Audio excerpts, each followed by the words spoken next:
We are fixing the country. Ungathasikjelanga atsiye kadaso. Awusilema Koya lo, you're listening to Share Radio. Yazin. Hey, my friends.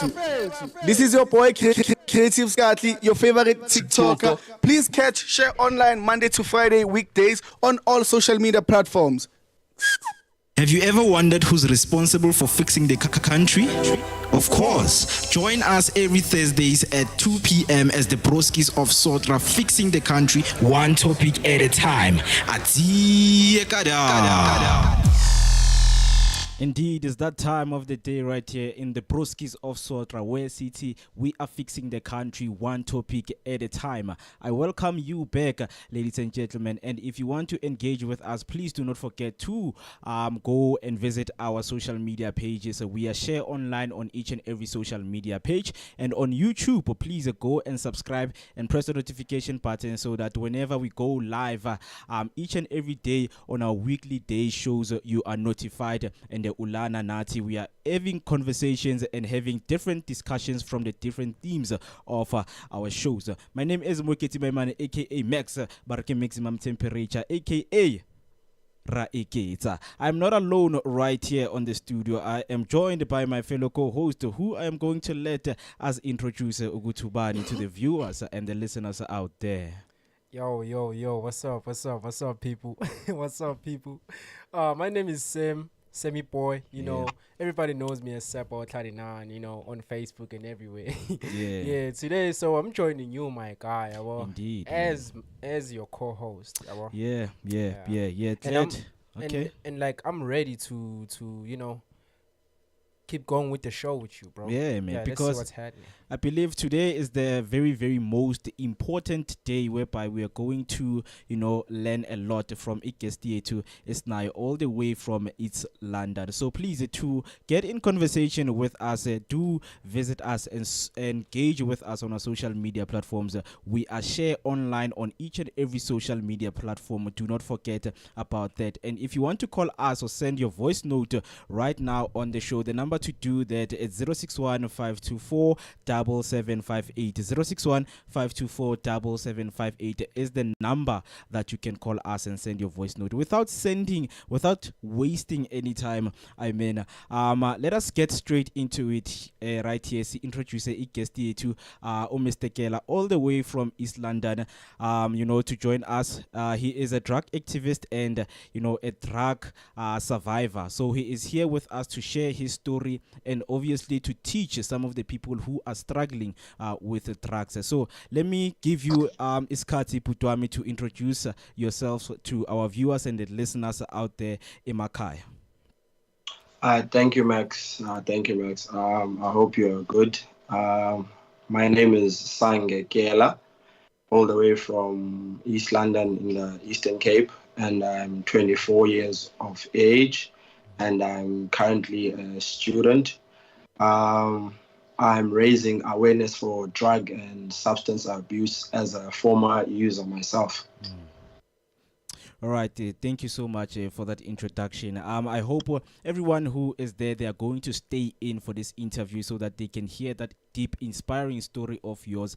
As much we are going to learn from you, Gutiwena. How did you survive and how did you go through, you know, your journey of becoming a drug survivor? So, ladies and gentlemen, please do make sure that you stay with us as Mr. Sange will be with us right here on the Broskies of Sotra. We are fixing the country one topic at a time. So let me get to my first question, you know, because today it's all about people who need to quit drugs and, you know, become survivors in the community. So obviously there are personal journeys. So you know, before ungenema drugs in, you know, what kind of a person were you, and you know, what was life looking like before drugs? Okay, now I'll begin from primary. I grew up as a young boy who just loved sports. I was into sports so much. In primary school, I used to play cricket, soccer, rugby. I grew up in a warm family environment with my mother raising me as a single parent. I stayed with my mother and my sister. So I was just a person who loves being around their friends, going to school, but most importantly, I enjoyed sports a lot. I was involved in sports so much. So I could say, like any other child, I just loved being around other people and especially my friends, and just grew up in a nice environment. All right, all right. Thank you so much for sharing with that, because it is very important, to highlight some of the things, Uguti, because abanye abantu, they want to know, Uguti, before somebody got into drugs, what is the story behind and how did they get into it? So right now, straight to the one le esizele right here, Uguti. Okay, can you please share about your background and how, first you got involved with the drugs? Okay, sir. I could say, bro, from primary going into high school, I went to a totally different school whereby I had to make new friends. I'm in a new school. There are only few people from my old school that went to my high school. So I felt that I needed to adapt and make new friends. And I had a sense of I wanted to belong in a friend group. So now going into high school, I wasn't aware of weed, alcohol, even smoking in general, anything. So all of these things, I was just exposed to them for the first time when I got into high school. That was when now in grade 8, when I was 14 years old. That was in 2013. Yes, 2013. That was when I was exposed to all of these things. And that is how I actually ended up going into, I first started by smoking weed. I think it was in third term of grade 8. I was introduced, it was after school, and I was introduced to weed by a couple of other guys who were my seniors at the time at school. Guys were doing grade 10 and 11. So I was introduced to weed, and then shortly after that, I was introduced to cigarettes. And that is how my journey of using substances began. Okay, siyakuzwa bhuti omdala ne. Mina, can I ask you this? As you say, Wait. yeah, so okay, you got involved into drugs, ne? Nanani, and then you decided to change. Alright. Yeah. So can I ask you, what was the turning point like that made you change, like doing like drugs, Yeah. Yeah, can I ask? I'll give you first just a brief Mm-hmm. backstory of what happened. Mm-hmm. See, in grade 8, started smoking with the guys. Yeah. And, as you start smoking, I could say I started smoking because of peer pressure. Yeah. So I carried on smoking. We used to smoke before school and after school. But as we carried on smoking, we now ended up being dependent on weed to a point whereby we were even now smoking on school premises. Oh. And mind you, this weed was now taking a toll on us because even our marks at school were dropping. But fortunately, I made it out of grade 8. I went into grade 9. That was when now this weed problem became more serious because I ended up being disruptive in class. Like even a friend, what I actually wanted, we actually formed a group with my friends that I used to smoke with. We were called Weedem Squad. So from grade 9 going into grade 10, we were in a couple of altercations, even in school, being sent to the principal's office because we were busted being high in school and everything, but they didn't see us live smoking and everything. So from then on, even my friends who stayed in the same area as I do, they were also doing their own at their own schools. So now when I'd be smoking at school, then after school, maybe I'd smoke with the gents. Then when I get to my hood now, I'd meet other friends that I grew up with, and then I ended up smoking with them also.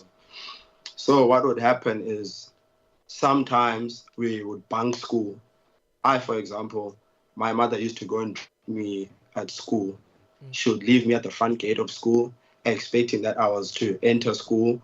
And but what I would do is I would wait for her for the car to drive off, and then when she's driven off, I'd walk back. I would walk back now to my area because my area is not so far from my school. So when I get to my area, I would link up with my friends. They'd also bunked school, so we'd link up. We'd now contribute money, our pocket money and everything that we were given for school. Then we'd buy weed, we'd buy snacks, we'd buy everything. We'd bank and we'd bring a change of clothes also in our school bags so that people won't see that we bunk school. So now what we would do after smoking and everything, we know when it's home time after school around 2, 3 p.m., we'd change back into our uniforms and then we would go home. So this went on for a long period of time. Our parents didn't know that we were banking school. I even failed grade 10 that year.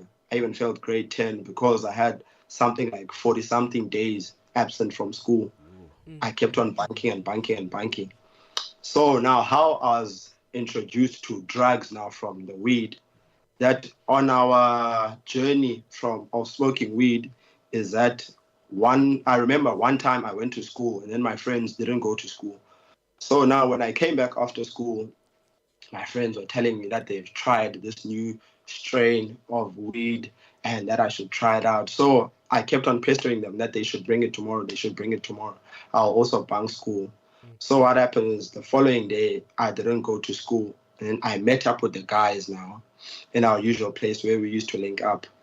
But the strange thing is when I got there now, we used to roll joints when we were smoking.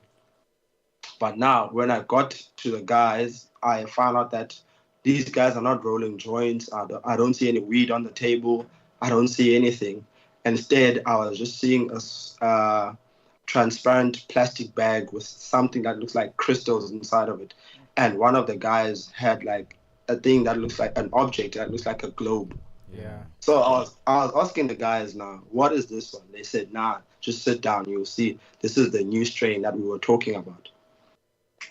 So one of the guys took the globe and then they scooped the crystal inside. That's when now I saw them taking out a lighter and they were burning this substance inside this globe and it became a liquid. From the crystal, it became a liquid.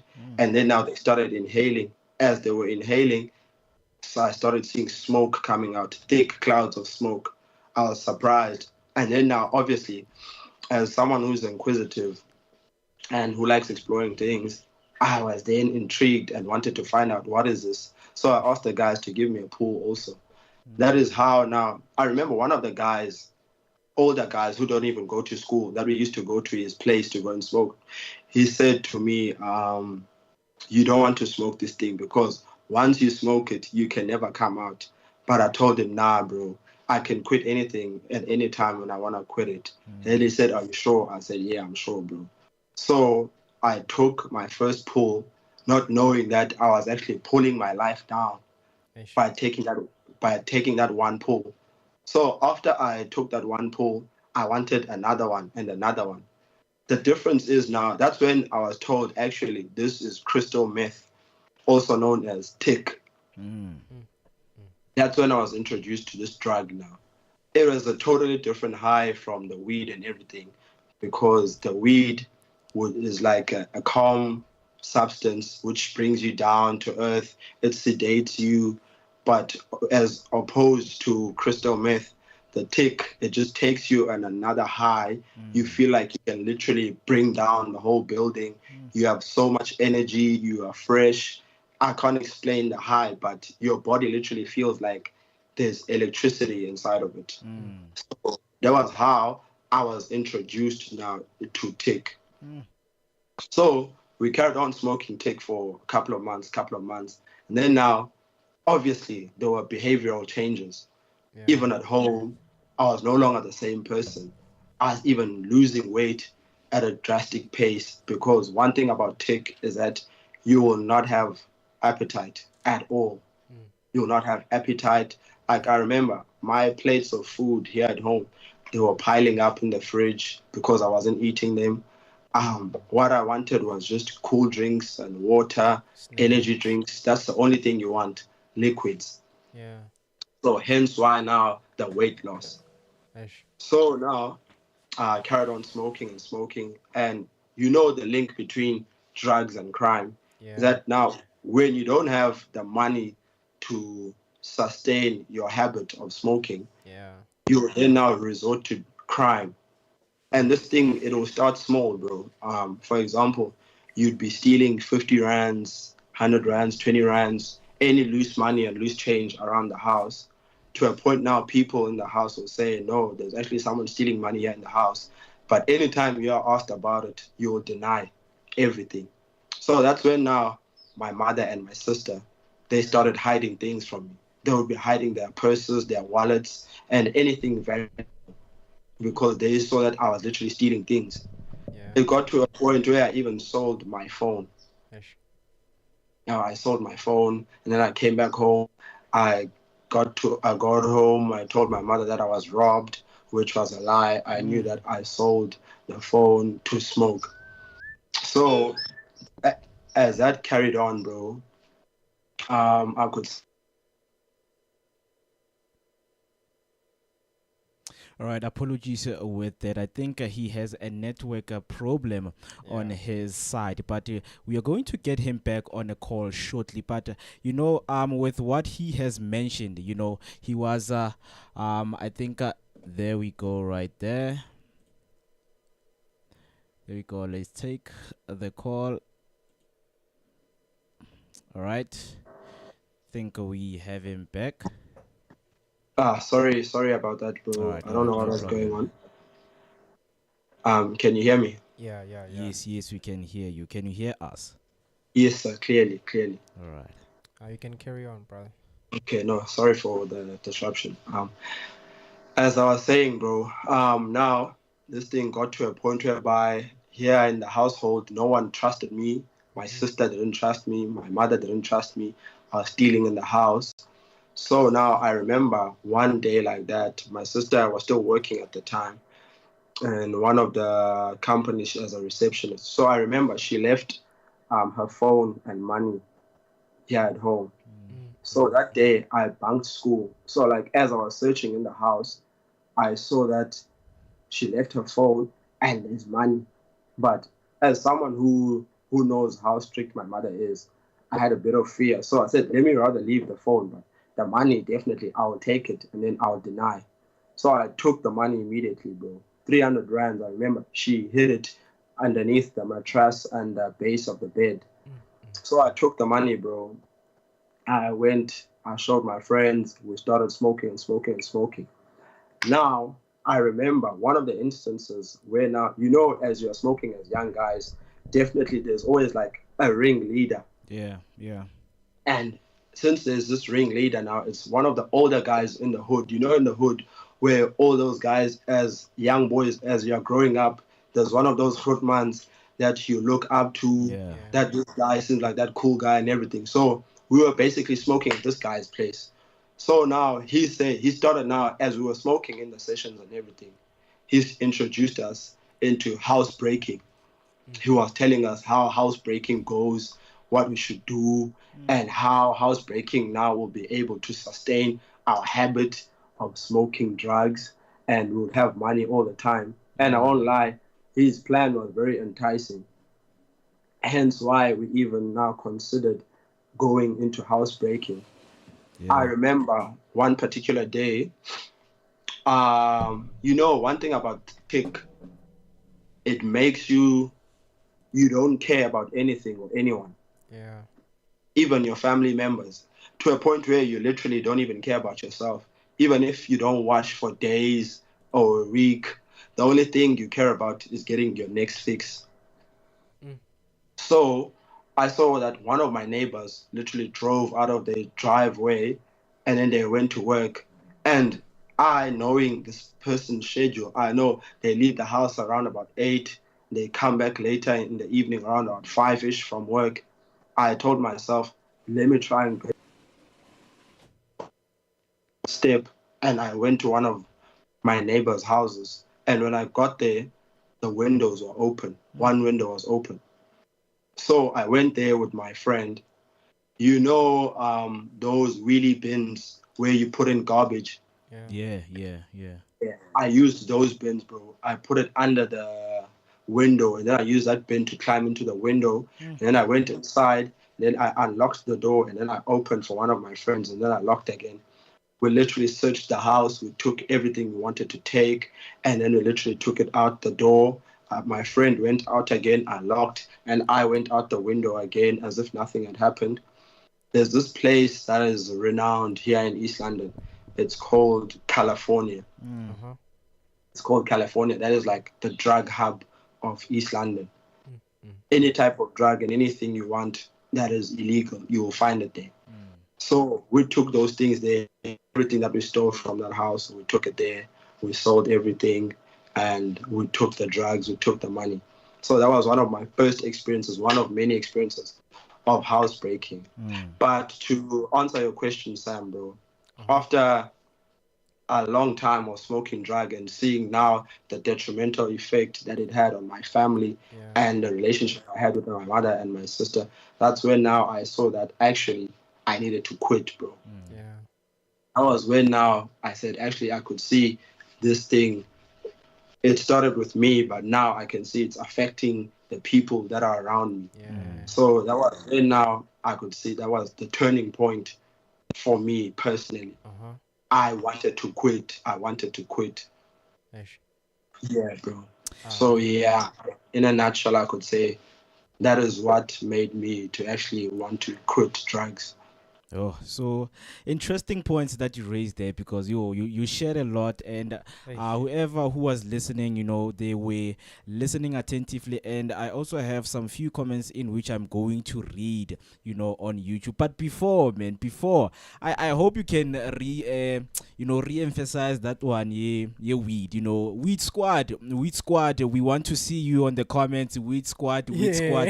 We need you. Yeah, bro. Yeah, bro. Because I heard you guys call yourself the we them niggas, or We them niggas. we them squad. Yo. But that's dope, bro. But it's crazy how people get, and like they glorify such things. And you mentioned something about weed, in which is something that we are going to get into. Let me go to my comment section right now.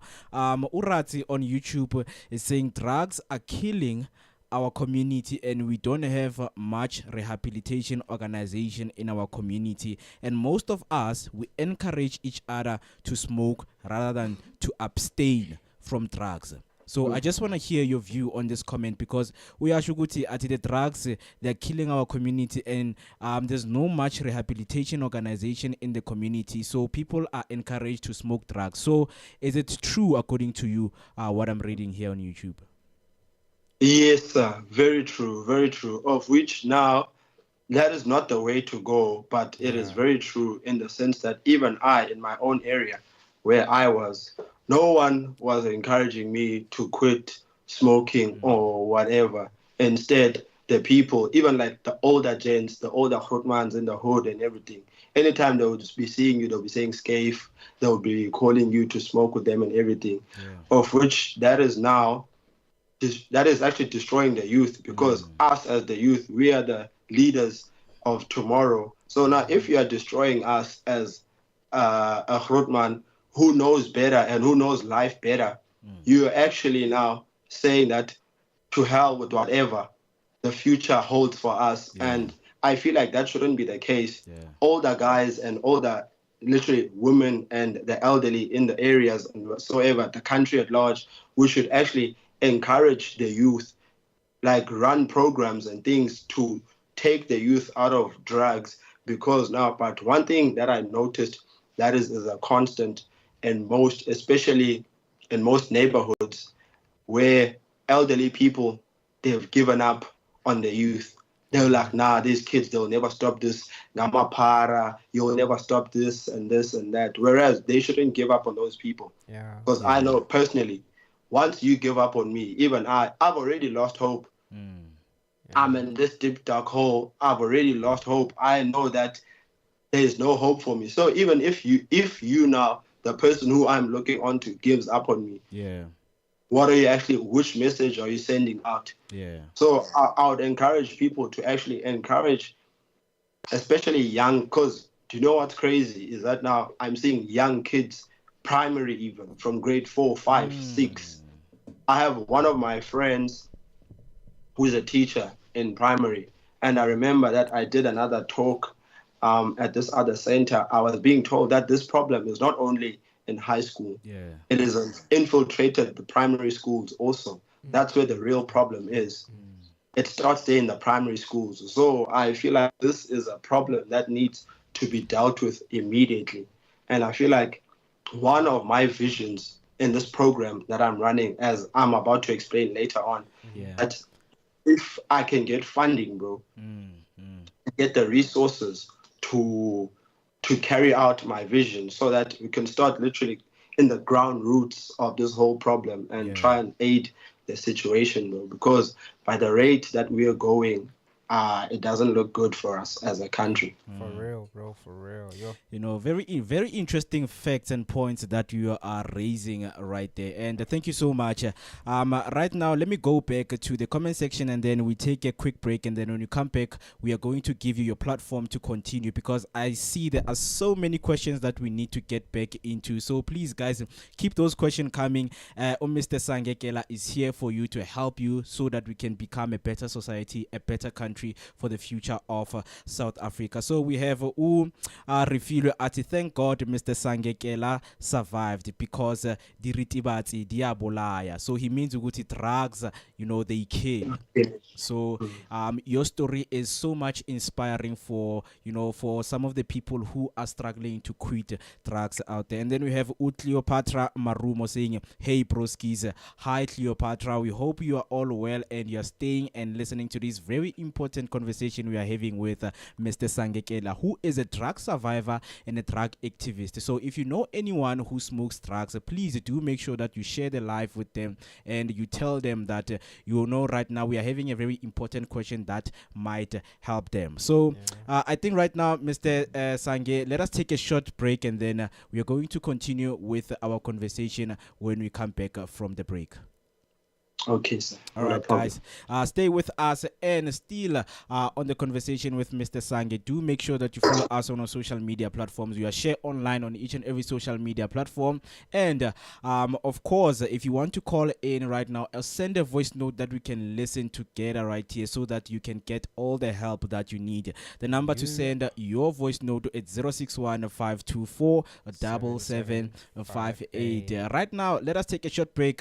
The song that I'm about to play for you is called Wena by the one and only Uvi. So enjoy, and then we are going to come back right after this.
A very beautiful music that we have right here for you on Share Radio, brought to you by Share Online. The track name is When by the one and only OV. And a reminder that we still have our awards on the 14th of December, in which we would like you to submit Ingoma Zenu for nomination so that you can get to walk away with the awards that we will be presenting to you. So if you want to be nominated and you want to send your song to us, you can simply use our website, which is www.shareonline.co.za. It's www.shareonline.co.za. And if you do not know what to do and you want some inquiries, you can simply call us on or send a message on 061 524 7758. 061 524-7758 is the number to call in and text us right in here in the studio. You are still watching the Broskies of Sotra. My name is Mo Eketi, my man, and I'm not alone. I'm with the one and only Sam, my brother. Are you still good, man? Yeah, I'm still good, brother. You sure you good, now, man? You know what? It's just that, like, this guy in a single interview now, like, Yeah. like he's teaching me, you know. Yeah. Like there are some people that I know who use this. Yeah, So yeah. I feel like like to hear like the experience that this guy has, so they can learn now. You feel me? Like I'm thinking right now. That's why I'm Definitely to all of the people who are joining us right now. Siyazi ukuthi the weed smokers abanye benu niyabaleka. No, don't run away. We the squad today. We the squad today. Stay with us as we are in conversation with Mr. Sange Kela, who is a drug survivor and a drug activist. We are still trying to know more about his journey into becoming now free from drugs. You can simply leave down your comment on our social media platforms. We are Share Online on each and every social media platform. So please do make sure that you join the conversation. You stay with us. You communicate with us. I can see your guys' comments coming in with numbers. So I am going to read them right now. Gona manje ngisafuna ukwazi ukuthi phuti wami, are you still okay wherever you are? Yes, sir. All is well. Thank you so much. So, continuing with our conversation, on my YouTube, I have a comment from Tumza6 Ati. How you went from weed to crystal meth is the reason people say weed is a gateway drug. It is indeed true, because other drugs give you a high that hits way different compared to weed. Because it's something that I wanted us to discuss, because you mentioned Uguti, you smoked weed, and I believe right now is the time for even people who smoke other drugs, maybe your cigarette. I just want us to take you to take us through, the gateway into Ogenema drug scene and exploring other drugs. So please take us, when you were smoking like about weed or cigarette, things like that. Sir, what Tumi is saying is very true. Even I myself, I remember once my mother caught on to the fact that I was actually smoking weed and everything, because every time I'll be coming home from school, my eyes would be red. I'll be eating a lot, and I wouldn't be doing my homework. I get home, I eat, I sleep, I wake up the next day, I repeat the same thing every time. So any parent will be able now to pick up that, no, this is my child, I raised this child, I know this person, so definitely something is up. I even remember, I think the first time my mother busted weed on me, it was on a Saturday when she was doing laundry with my school uniform and everything. So I was sleeping. So now I was woken up. I saw my mother. She came to my room. She started beating me. So now she asked me, what is this? And she was literally carrying a bag that was full of weed. She was like, what is this? I said, nah, this is not mine. This is my friend's. My friend asked me to keep this for them and everything. Obviously you got busted. Yeah. You have to lie. You can never own up and say, nah, this is mine. I'm smoking weed now. Especially coming from a strict home. You know that they're going to beat you up and everything. So I lied. But that was the first case in point where I was busted, literally red-handed. So it's very true that weed is a gateway drug. My mother told me that weed is a gateway drug and you should stop this weed that you are smoking because it will lead you to other drugs. And I myself, being naive, I was like, there's no way. There's no way that I would smoke other drugs and whatever. I thought I knew better at the time, but it's true when they say that parents always know best. But at the time, I lacked knowledge and understanding. So, bro, for example, as you're smoking weed, there are different strains to weed. Yeah. There's sativa, there's indica. So as you are progressing and smoking the weed, you'll be introduced to different strains and you'll be meeting different people who are smoking different types of strains. Yeah. And I myself, I remember I started smoking with the friends, Weedom Squad. And then from Weedom Squad, we were like this cool group in school that everyone wanted to become a part of. And we were like a close-knit group.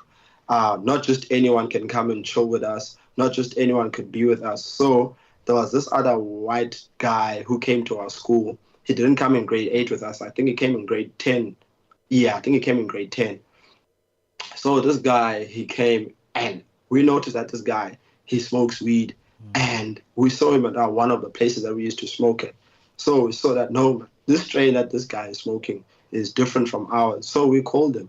We said, let us see, what do you have? What do you bring on the table? So now the guy introduced us to like a different strain that was called Lemon Haze at the time. I don't know whether those things are still around or whatever.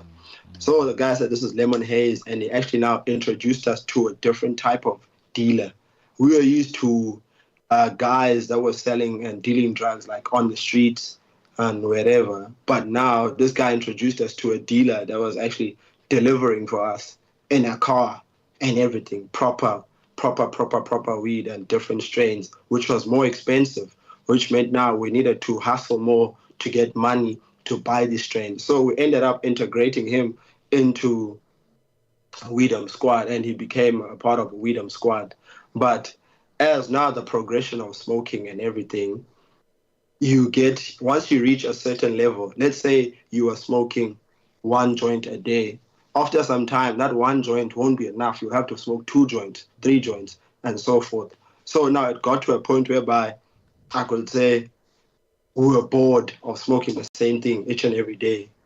So that was when now I feel the guys started now exploring in different avenues because I was a latecomer in tech because I only smoked after the guys had smoked after, and then they introduced me into that. But shortly after that, I'm the one now who accelerated in front of them, and I started doing more because one thing about me is that I have an addictive personality. So once I start something, I go for it and I make sure, I'd say I'm an extremist to some extent. All right. We hear you, my brother. Yeah, bro. Yeah, we hear you, my brother. So okay, I just wanna share my point, on that comment. Okay, weed. Okay, I do weed, ane. Interesting. I do it. And like, I'm not saying I'm proud of it, ane. I'm just saying, to me, it's a different thing. Yeah, well, it's not a gateway. Yeah, well, it's something that helps me think. You feel me? But now, like, when you're, you know what, Mo, take it. What do It's you fine, mean, bro? It's fine. This is a platform for you. I mean, you raised something because he's talking about it Yeah. helps him think, Yeah. So I think it's very important to hear from you, Mr. Sange Ugutuwena, when you smoked weed, you know, Yeah. like what is it that you felt and what made you to, have more? Okay.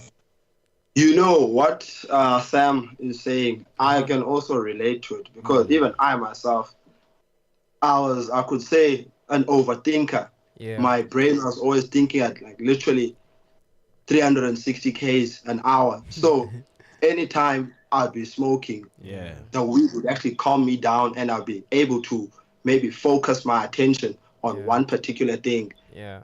For example, I remember even some of my friends were like rappers, Yeah. guys were into like SoundCloud rapping and everything. So we'd be smoking weed, going into the studio. So doing those things, I felt like even I started taking a journey into something that I never knew I'd go into and venture into. I was now seeing myself in the studio a lot of times. Yeah. We'd be smoking, producing beats. The guys were writing raps and whatsoever. But I myself, I could say it got the way that I was smoking. Mm-hmm. It got to a point whereby I couldn't even eat without smoking. Like I just like naturally, I'm someone who loves having fun. I love laughing. I love like it must be a nice time anytime you're around me. Yeah. I'm just someone like that. So when I smoke weed, I'll be on my level. Anytime I'll be with my friends, it is nice. It is a vibe. We'd be laughing, cracking jokes, chilling, PlayStation. Anytime we'd play PlayStation, we'd smoke before, we'd have snacks. So I just like that type of environment. And I could say, as a young boy growing up, that's literally those are the only things that made sense to me at the time. Because school, we weren't that really into school. We were just going to school for going sake, but we were literally going to school for our friends and for most importantly the sports. Yeah. So yeah, bro, that was why I carried on smoking for the longest time. And I feel like us and even being part of Weedom Squad, I felt like it made us look cool. Yeah. In a way, it made us look cool because I even remember now girls even started coming to us and they wanted to smoke. So now we're literally integrating girls into this lifestyle also. And you know now, so if you're in that squad, you considered as one of those cool niggas, and you are seen with these nice girls in school. So it was a status thing, I could say, but in hindsight, I didn't know what it was doing. Yeah. Yo. Good. I think what's happening right now, ne? I really love what's happening right now because, hey, man, I think God made this day to happen. Because Sam, you've got a lot to tell us, man. Because we've got somebody who used to smoke weed, and you are smoking weed. We have a past and a present right now, and you saying, I mean, you telling that it helps you to think. So without it, you can't think straight, basically. Yeah, like I'm an overthinker, as he said. Okay, we might be the same, young Twala, according to thinking. But we're not the same when we use it. You see, like when my brother said like I wouldn't eat before smoking. But Mina, on my brain, I feel like it all starts to the brain, man. Like you teach yourself that habit. You feel me? Like I used to have friends that tell me, Uguti, you know what? Like I can't eat before smoking. None. I'm like, how, bro? Because I can't do that. Like I love food. Why, bro? You feel me? because like even when I'm not high, like I'm a queen, but it's I'm like why, but we're different. So I just want to get both perspectives from you guys. Okay. So the question is, and I want you to answer first. Okay. Is weed a drug? Nah. Nah, weed is not a drug. Okay. Let me just say, I believe it's both. Okay, it's not, and it's a drug. I don't know, man. I don't know. It's just that, we have these people, like, Abayenza is all, like, sound cool. Like, weed is not a drug, it's a plant. And we have these scientists, Abati, weed is a psychoactive drug. They say that. So that's why I'm saying I don't know, but it is a drug. Because if you cannot eat without smoking it, it means like now you've given yourself a habit. So it is a drug. Let me just say that. Mr. Sange? I would say even now I completely agree with my homie Sam, bro. Like we are made to believe that weed is not a drug and whatsoever. But I feel like we should actually start from the dictionary meaning of what is a drug. A drug, it is anything that is able to sedate your mind from being like completely sober, it sedates your mind and it changes how you feel and how you are. Yeah. Any drug, for even example, drugs, pills, Yeah. Panados, everything, like anything, paracetamol. Paracetamol is also a drug. Yeah, so I feel like anything that is able to sedate you from your sober state to Yeah. whatever state that you're going to be into will be considered as a drug. Yeah. But since I don't know, as my brother was saying, that drug is, people see it as a plant. People, I even remember we, in our journey of smoking weed, we ended up meeting one guy who is a Rasta who stays in our area. And the Yeah. guy now was even now teaching us about Rastafari religion and everything. That actually weed is not a drug. It is actually a plant that we were given from God. Yeah. He called it, it's the tree of life, Yeah. everything. So there are many beliefs and ways and people view weed, but I would say it is a drug. All right, thank Yeah. you so much for that. Going back to my YouTube comments, I have Urazelane Richije saying, to be honest, I have never seen crystal and I wish to never see it in my life. That is very good, Hey, man. that's good. Don't try. Hey. Don't try. Don't Hey. try. I mean, you can even attest to that, man, with crystal meth, Hey. how is it, and all of the thing. But we're going to come back to that. So Upel Balo is saying, nice topic. I wish many drug users can hear this. Definitely, it will reach a lot of people who are struggling, to quit using drugs. And then you have, your ex might save you. Oh, guys, your names, come on, man. But many say weed doesn't fall under drugs. But as Sange says, it started small, doing big things. Drugs are wrong. Full stop. And then we also have a comment from Ubanele Mni Ati. Does he have cravings? Do you have cravings? Who is that? Me? Yeah, I think the question is for you. They say, do you have cravings? Nah, bro. I've passed that stage by the grace of God. Yeah. You know, bro. Yeah. Since interesting fact, let me say, I was going to allude to this later on, but you see, this month of October, for me, it's a very significant month in the sense that it's the month that I actually quit any type of substance, every drug, completely, everything. This month of October, I'll be finishing 4 years being sober completely by the grace of God, bro. No smoking, no drinking, no nothing. I've been clean for 4 years in this month of October because I quit everything in October of 2020, bro. Whoa. That's very good. I thought you hear, deserve man. a BBB.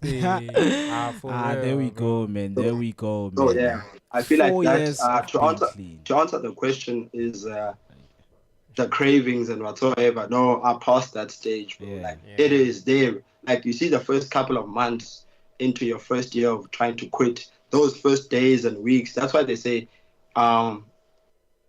take it each day, take each day as it comes. Yeah. It's literally like that, bro. Because like, firstly, you would be meeting people, the people you used to smoke with. Like even if it wasn't your intention, you told yourself, no, I've quit everything. Then you go out. Obviously, you won't hide yourself in your house literally 24/7.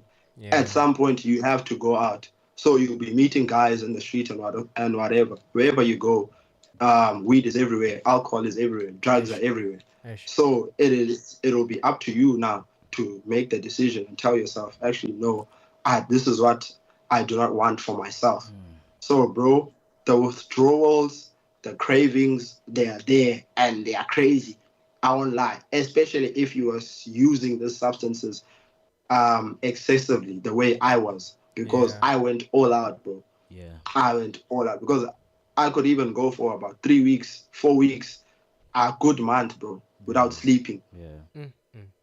Yeah, it was that serious. You see this body that I have now and everything. To me, it was nothing but a pipe dream. I was skinny, bro. You could literally see all the bones and everything. So, but now, bro, God has changed the story. Indeed, amen Thank to God, that, man. thank You know, God. I really, really feel what you're saying, man, and it's so sad to hear things like that. But you know, by the grace of God, thank you so much that you're still here with us, and you know, you can share your story with how you've went through this journey and how you survived. And then going back to the comment section, we have Urifula Rasekhanzo saying, "I advise stoners to leave weed because we can hear that's how it starts." What? Hold on. What? Who's that? It's a comment. From who? I advise to what do you want to do with the name? They're Hold on. advising Ngifuna stoners. ukubiza ngegama. They're advising stoners to leave weed because Nah. they can hear that how it starts. Nah, you know, dog, bro, I think ungavumelana nami kulokhu, bro. I think ungavumelana nami bheka, bro. Like lento le ezingishilo iqala engqondweni. Like you can have good friends, yabo, abangacabangisi lezo zinto lezo. And you can have bad friends who like always likes to experience, you feel me? Yeah. So like me now, I have good friends who don't like to experience, you feel me? Yeah, so that's why like ngize ngifikele lapho. I can be 50 right now and I'll still be smoking weed. What you mean? Beat 50. Be 50 years old. Oh, 50-year-old and smoke Yeah, weed. and smoke weed. Oh, so the other comments say, what does Sam smoke? Weed. I smoke weed. All right.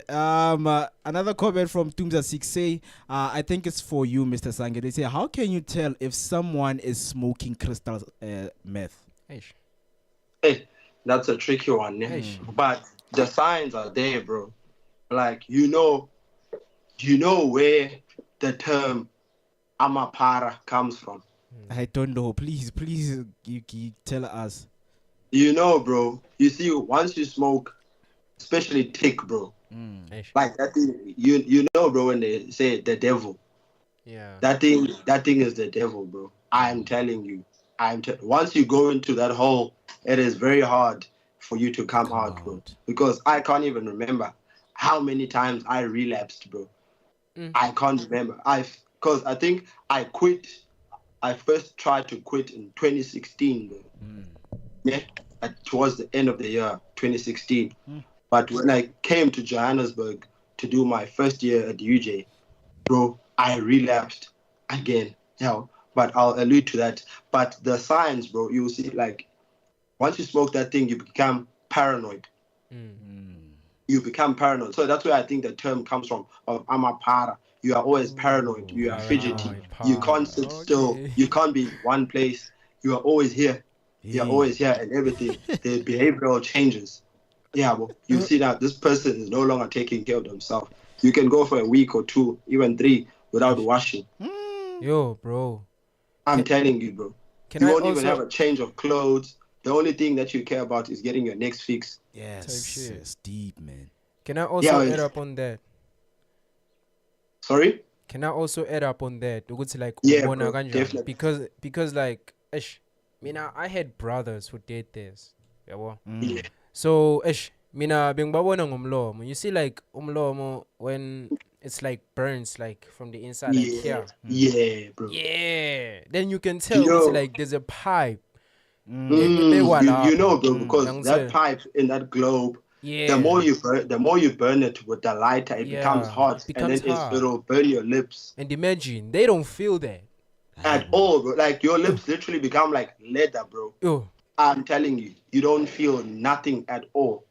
Yeah, well, so you will be smoking. Even if you be feeling the pain, you will have to endure it because now you want to smoke at the end of the day. Hey, boo. Bro, this is Bro. crazy. I'm telling you, bro. That thing, when I say, bro, it changes you. You literally, you could see yourself. You're no longer the same person.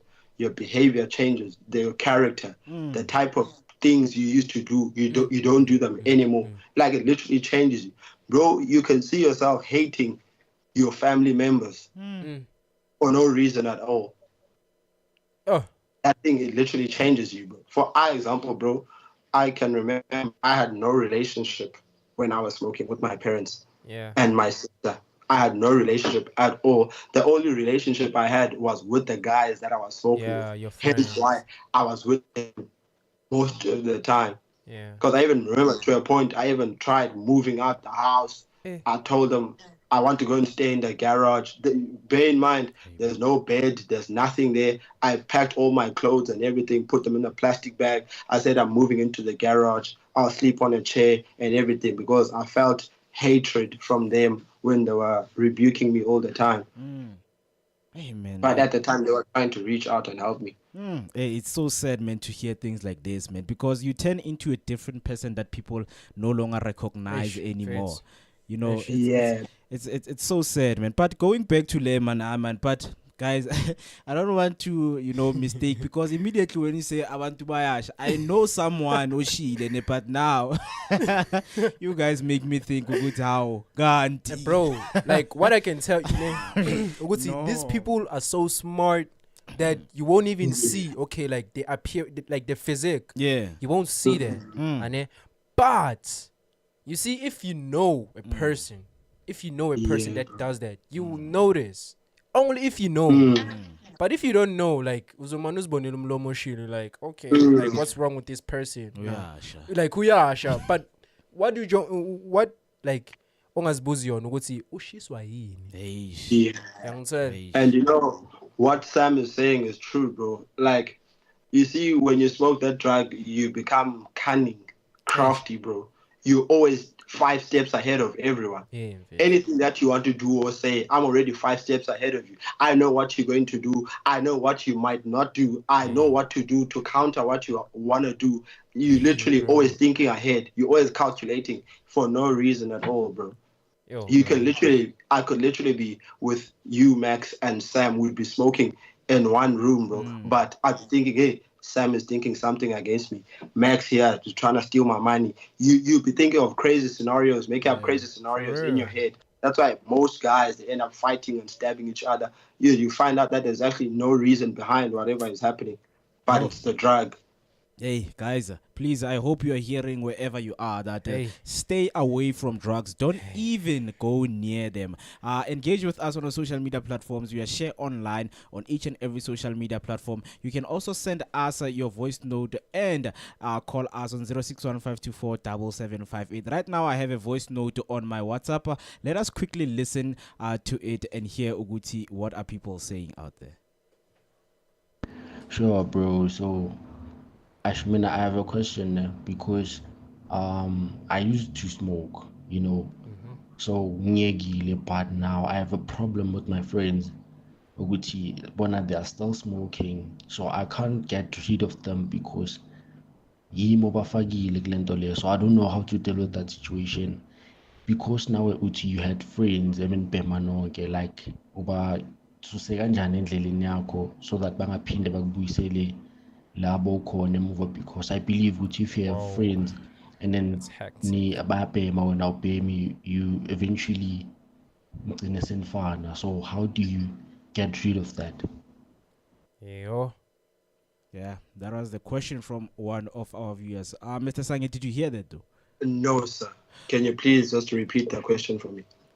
Okay, so he's saying that he is, one of the people who used to smoke drugs, and now he wants to quit, but now his friends, he can't quit because of his friends, right? Yeah. So right now he's the one who put his friends, to smoke. Now he's the one who wants to quit, and now it's becoming difficult for him. So how can he, find a solution to such a situation?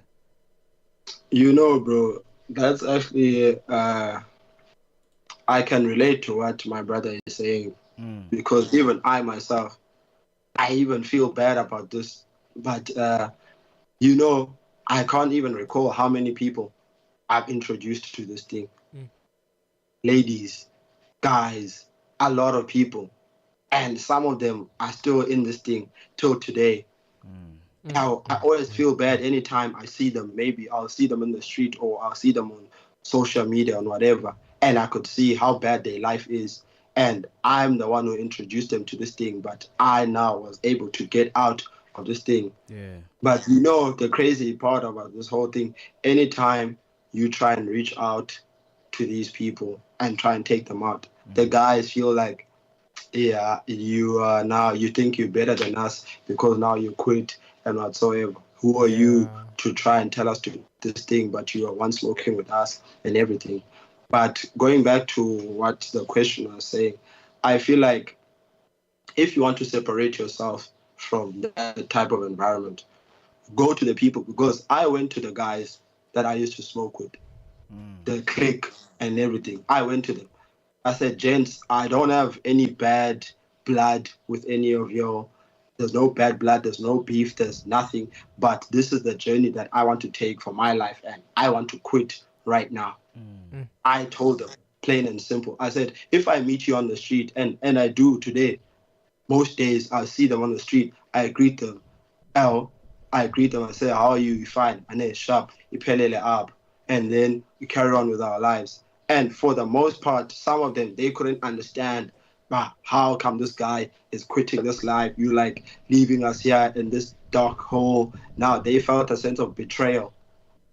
So, but I told them, I said, bro, I can't carry on living like this because I could see that this thing is killing me. Yeah. So homie can just go and tell the guys that they should just try and support him in this decision that he's trying to take of quitting drugs, because some things can work for other people and some things they won't work. They won't. As Yena, if we could see that this thing is not working for him and he's trying to stop, acknowledging that you have a problem is actually 50% of the solution. You're already halfway there. So I could advise them just to go to the guys, tell them that this is where he's drawing the line, and take it from there. Bese bamnquma ikhanda usijwayela kabi wena. Hey You know how guys are. Bakushaya bese bakubhemisa ijoint. Bro. So we also have a comment there from Ubanele saying, does crystal smell like bleach? What? It's not bleach exactly, bro. Ne? Yeah. But somewhere along the lines of cleaning materials. It doesn't have a smell as such, but I know why he's saying bleach, because even the smell, it triggers something that smells like bleach, but it's not a bleach. It's not bleach to the extent, because bleach is too strong. But I don't know how to describe the smell, bro. But it's somewhere, it smells like cleaning material, bro. Yeah. And one thing about it, you can literally smoke here in one room, but after you can literally open the window, or you could blow the smoke away and someone would enter. They wouldn't know that people are smoking inside it. Yeah, that's true. Oh, That's true. I mean, it's so like sad that there are drugs that, even if they are being smoked, people can't even detect with even a smoke. I mean, it shows that people are getting smarter and smarter every day when creating these things, but we hope that, people can be taught, and as you are here, we want you to teach us some of the things so that we can know, how to detect if somebody is smoking this and, they are using different ways to hide, so hey, it's very sad. So we have Refueler coming back saying, is it true that when you smoke crystal you won't be able to sleep for 2 days? 2 days is nothing. 2 days is nothing. Bro. How 2 many days is days nothing, bro. maximum how many days can you go without sleeping? Bro, I went for something like a month, bro. Yo, bro. A solid month. He ain't kidding. You can It's go true. a month without sleeping. Like, bro, you see, after the first 3 or 4 days, you can feel that your body is drained. When you are switching off your computer or laptop, you said Windows shutting down. Yeah. It gets to a point like that where your body is literally shutting down. For real. But the more you smoke and smoke and smoke and smoke, it'll literally wake you up. And then you'll be up for that time. So the more you smoke, that is how it's like that, bro. I went like 3 weeks, 4 weeks without smoking, bro. Even when you want to smoke, like, when you want to sleep, bro, you go into bed, you get your blankets and everything. You try and even close your eyes. But you can close your eyes, bro. But your mind will still be working. You are not sleeping. You're just closing your eyes. I remember this other night, bro, I went into bed at like 2 a.m. But 6 a.m. in the morning, I didn't sleep a wink, bro. My eyes were closed. I'm convincing myself that I'm trying to sleep. getting ready for school. But my mind was working literally that whole time, bro. I was thinking and thinking of a lot of, there's nothing other than sun that you won't think, bro. Yeah. Oh, thank you so much for that information, man. And I hope Amorifilo is answered wherever she is. And then Utumza 6 at a shout out to your sobriety, Mr. Sange. Keep it up, brother, man. Thank you so much. And then we have Bavuile Mbata saying, hi, guys. Hello, Bavuile. At a great show, I'd like to ask Mr. Sange, what are signs that we as parents need to look out for? Okay. That's a good question. Behavioral changes, firstly, because as a parent, you know your child and you know their daily routines and everything. So the minute where you see that there's one or two behavioral changes that are going on, that's when now you should start picking up. Maybe if you know that your child used to eat an X amount of food, but now they're no longer eating, or maybe they used to come home at like 3 p.m., but they're no longer coming home at that time, like changes in behavior and the things that they're doing.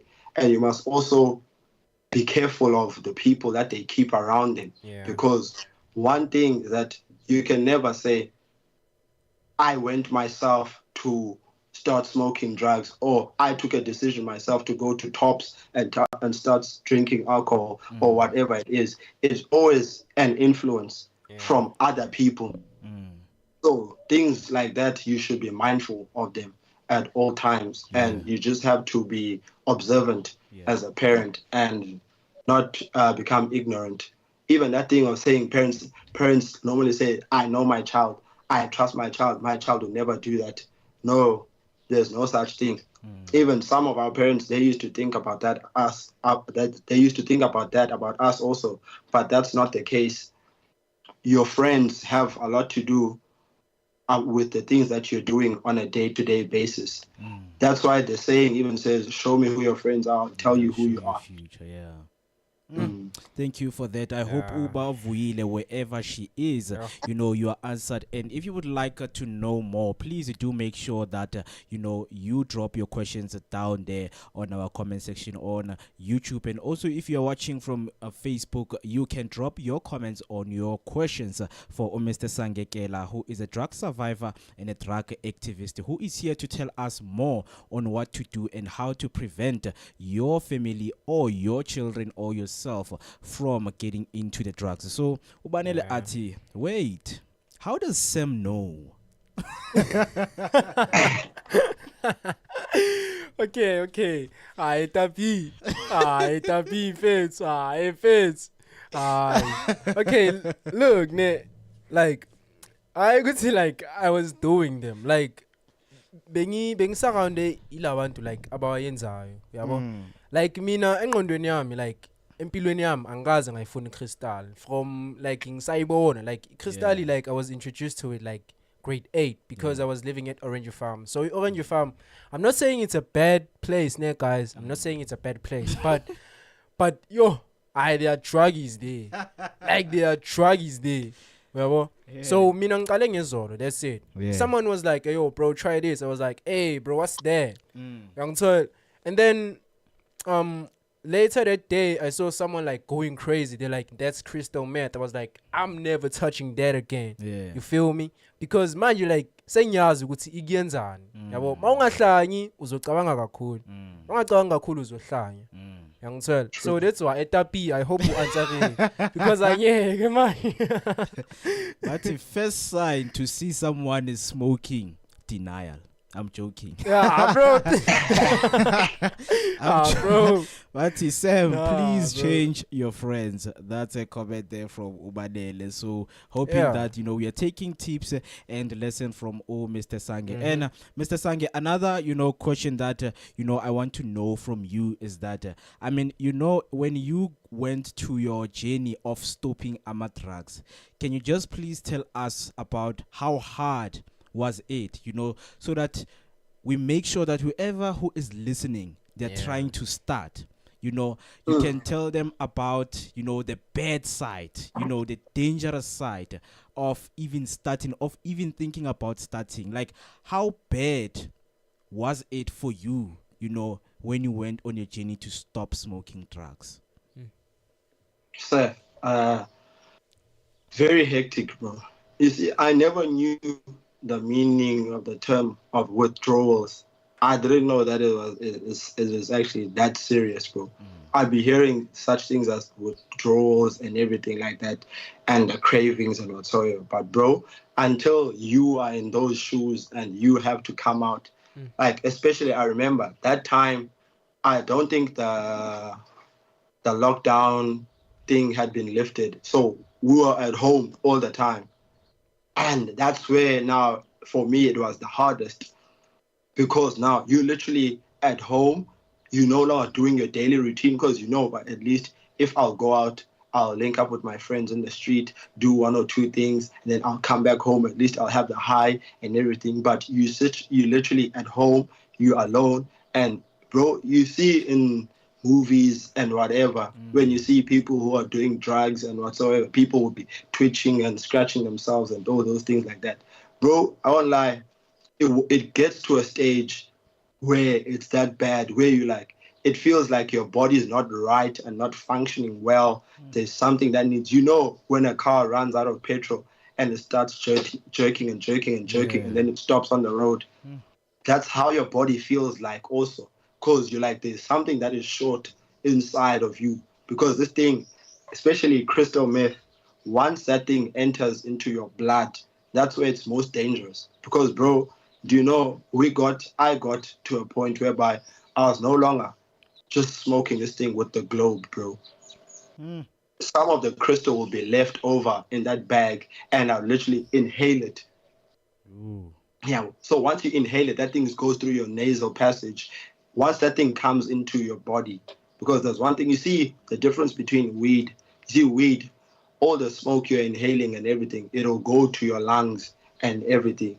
It'll stay there. But bro, with the crystal, that thing, it also goes into your bloodstream. And once it enters into your bloodstream, that's where now you say you can't do anything. You can't just come out of that thing. So once it's in your blood, it takes long for even you to come out, for it to come out of your body. For example, that's why I think in rehabs they have programs whereby they detox you and everything. They try and take everything out of your system to make you clean, because you can never be completely free from that thing if there is still some of it left in your system. So bro, the withdrawals and everything, it was the hardest. But for me, fortunately for me, what was helping me is church. I used to go to church. I spent most of my days in church, bro. That was even where my life had literally 360. I was prayed for in church by my pastor, Pastor Chooks, here in Jesus Dominion International. I was prayed for by him.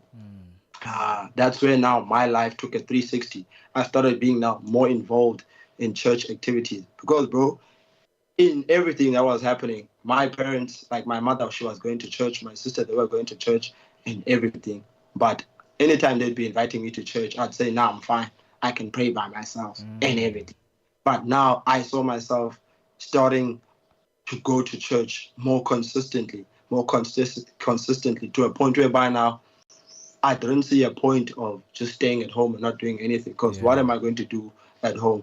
Let me just might as well go to church. That's when now, after dropping the friends that I had on the streets, I started now making new friends in church. And the friends that I had in church, they were not smoking or drinking or doing anything.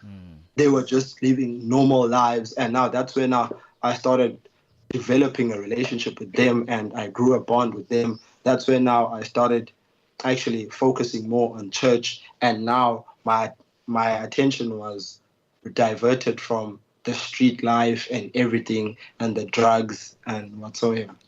So Thank you so much for that. And obviously, with the question that I have asked, now the follow-up question, which is the most important one, because we know that the reality is, when you try as a psychologist or as somebody who assesses people who do smoke drugs, you go through this assessment of looking at their background, where they come from, how is home looking like, so do you believe that only people who survive drugs are the people who come from like a background that is, that is that is standard. That is, let me say, what do you call this thing? The medium class, But those who come from very poor backgrounds, their chances of surviving drugs, they are as little as, something that's so small, very, very small. So what is your take on that? I hear you, and I feel like that is a stigma also that we are facing. We are looking at it in that perspective, but it's not true. For example, I know people who have stopped and turned their lives around, who are not coming from well-established families, and I could say they're not middle class, they're lower class, but they managed to turn their lives around, and today they're making something out of their lives, and they've been off drugs. So I feel like that is just a stigma that we think that if you don't have a support structure, you cannot come out of that dark hole and everything. But it also goes to that thing of your mentality and what you're wanting to achieve. Yeah. And if you told yourself that actually I want to come out of this thing, because bro, no one wants to suffer. Like you'll be suffering and you see yourself that this is not an ideal situation. Let alone not an ideal situation for other people, but for yourself personally, because you know yourself, you know what you want in life. And definitely no one wants to smoke drugs and where you could see your life is deteriorating. And this thing is having a detrimental effect on you, not only you, but your family also. So anyone can come out of that dark hole. This is an example I always make, because once you're inside there, when you're in a dark hole, even if someone would try and throw something inside for you to latch onto, you won't be able to see it unless you're really determined to look for this thing in this dark hole. Let's say someone throws a rope for you in a dark hole. By just sitting down in the dark hole, you will never find that rope. But if you're determined by your actions, telling yourself you want to latch onto this rope so that you can be pulled out of this dark hole, that is when now you'll be able to come out of the dark hole, which is drugs, bro. So anyone can come out. If I can come out of it, I know that anyone can come out of it, bro. Because I was smoking multiple drugs. I've tried a lot of drugs. Oh, that's hard, bro. Thank you so much for raising that, because a lot of people, they find it hard because they think it's all about my family needs to have money, for me to come out of that dark hole. But it's not like that. So thank you so much for raising it. And whoever is watching, please, it's not about where you come from, but it's about you fighting that dark spot. Do you have any question? Yeah, sometimes, I'm a situation I ends with abantu to do drugs. Yeah. It's because sometimes they have problems. I understand where your question is coming from. They have problems and they think a lot. So when I put the as your strategy was going to church every day consistently, bro. how were you motivated and positive about that during the recovery process? How were you able to stay positive and motivated? Let me answer you, bro. When you get to church, bro, and you start now hearing something different voices in your head from what you're used to, because you're used to the street life, bro. Bro. You're chilling with the guys and gangsters, because I was chilling with guys, bro, who were in numbers gangs in prison. Guys who are 26s, 28s, all those things. Though they are the ones who even introduced me into crime, house breaking, robbing people and everything.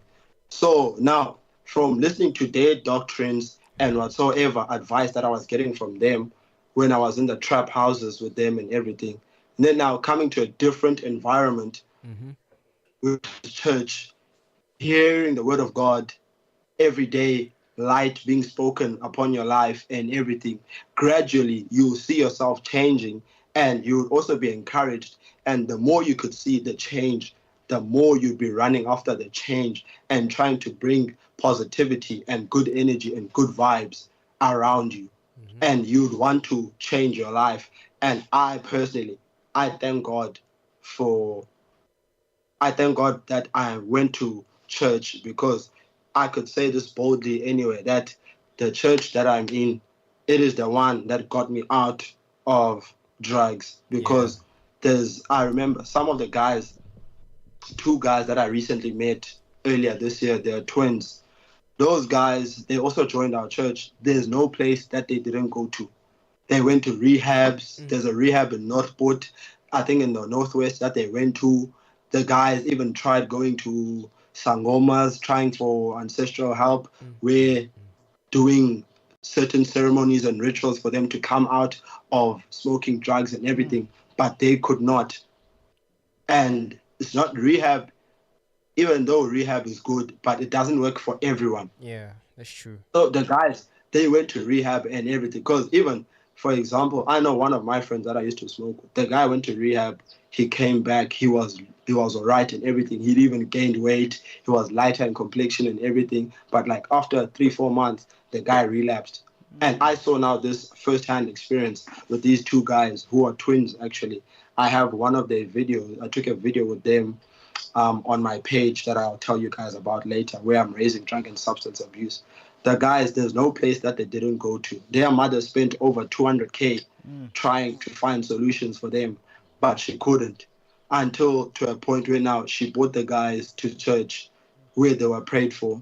And after that, their lives have turned around. Now the guys have been cleaned. One twin came a month before the other twin. He's 6 months clean now, and the other twin is 5 months clean. And everything is going well. Next year, one of them is going back to school. One already went back to school this year. So the story has changed by the grace of God, bro. Amen, bro. Wow, Amen. wow. Like, God really works in mysterious ways, man. And it is very good to hear that. I mean, this is a sign and, a lesson to people that, money can't solve everything. Yeah. Money can't buy addiction out of someone. But it is all in you and the faith that you have in yourself. And the guys, right now they're clean. So we still have questions right there on our YouTube. So okay, Refilo says, a whole month without sleeping. So when you are sober, do you sleep the whole day because you did not sleep? It's like that, bro. After a month or so without sleeping, they say there's a term, a slang that they use. They say you've shut down. Because literally, you can sleep for a whole day, even 2 days or 3 days. Someone would literally think that this person is dead. They've been laying in that bed for days. One guy I know even slept for about 4 days. You try and wake the person up. The person can't wake up. But at least the person is breathing and everything. But they can't wake up. Their body is shut down. The body has given up. So it's like that. You can literally sleep for a whole day, bro. Oh, indeed. I hope he or she is answered. So right now, guys, I think Uyanga Ntando is the twin that you were speaking about, because I can see he's mentioning that it's true. I am the other twin who Sange is talking about by the grace of God. Thank you so much for joining us right here, and I hope you can share some of your experiences, but we will get in contact with you so that he can share his story as well. And then we have Yanga saying, hi guys, please ask Sange, how can I advise a person who is on drugs to stop? And that was my question, Okay, so I think it also goes back to one thing, because I remember for many months and years, I've been told that I should quit drugs. But before you could make the decision, you can't make decisions for anyone, especially someone who's smoking drugs, because I won't lie to you, when you are smoking and everything, you think you know better. So you can never come out of. Oh, I think we lost him there due to network, but we are going to get back on him, shortly. But he was still telling us and answering Yanga, and I hope Yanga, you still are you stay on the live so that whenever he comes back, we can continue the conversation.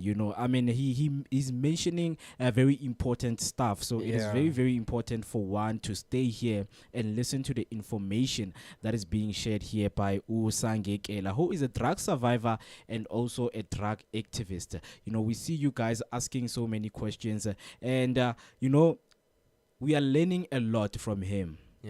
Because one thing that I have just realized right now when he said, there are people who spend money, to go to different therapists, different rehabs, and people, relapse at the end of the day. I mean, 200,000 is a lot of money. Hey, that's a lot of money, bro. Yeah, they can get stressed. The parents can get stressed, by spending that amount of money. And then, like, it's true what he said. It's like rehab is not for everybody. Yeah, well, because like Nami, there was a person in him cover. Well, I rehab just because of crystal meth, and then 1 month after, how he's back. Now Guys, he's in the streets. He's like crazy and all that. But all right, God guys, bless you. can you hear me? all right. Yes, Yeah. Mr. Sange. I think we have him back. Sorry, gents. My battery ran out, so my phone died. Oh, so right now is it on? Are you charging it? Yeah. I just connected it into the extension cord. I'm just looking for a longer extension cord so that I can be able to put on the visual again. Please give me like 30 seconds. All right. As cool. we are looking for a charger, let us take a short break, and then when we come back, we're going to continue with our conversation with Mr. Sange, who is a drug survivor and a drug activist. We see some of you still have questions, about what can recovering addict use as coping mechanism. So please stay right here with us as we take a short break, and then when we come back, we're going to continue with the conversation right here at the Broskies of Sotra. We are fixing the country one topic at a time. So please do engage with us on our social media platforms. We are share online on each and every social media platform. And if you want to share your voice note, if you want to call us in right now, you can call us on 061-524-7758. It's 061-524-7758. Let us take a short break and play some music, and then when you come back, obviously we are going to continue with the conversation with Mr. Sange Kela right here on the Broskies of Sotra. Asambe. Get it.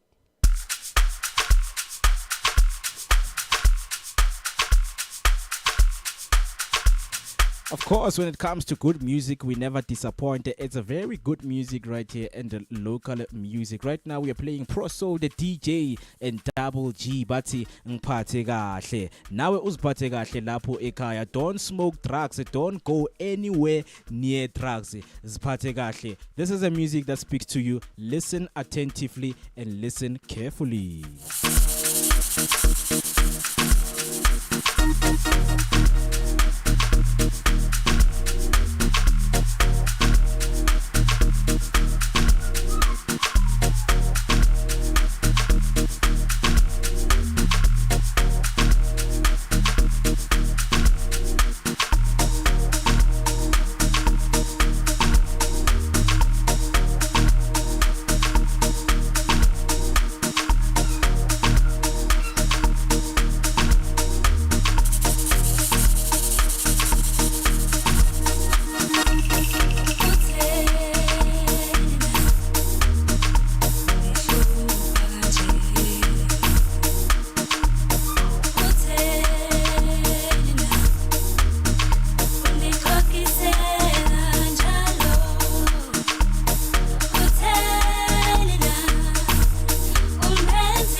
Very good music. Ngapha we're having conversation, man, with Usange, speaking about, avoiding smoking drugs. Maybe now you might be looking at us, Utanguti, we are high. Imagine somebody that need advice about when you are high.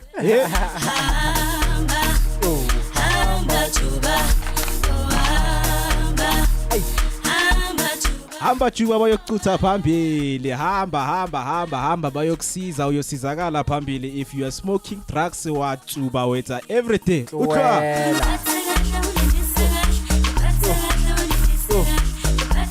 wena ma abuya wena ma yebo awoza wena ma yebo awoza wena ma yebo awoza wena ma yebo. This is the Broskies of Sotra. If you want to grow your business with us, you can simply send your email on this email address ads@shareonline.co.za. It's ads@shareonline.co.za, and the number to call is 078-281-0681. 078-281-0681 is the number to call. Hamba juba bayokuthola phambili uqhunyiwe.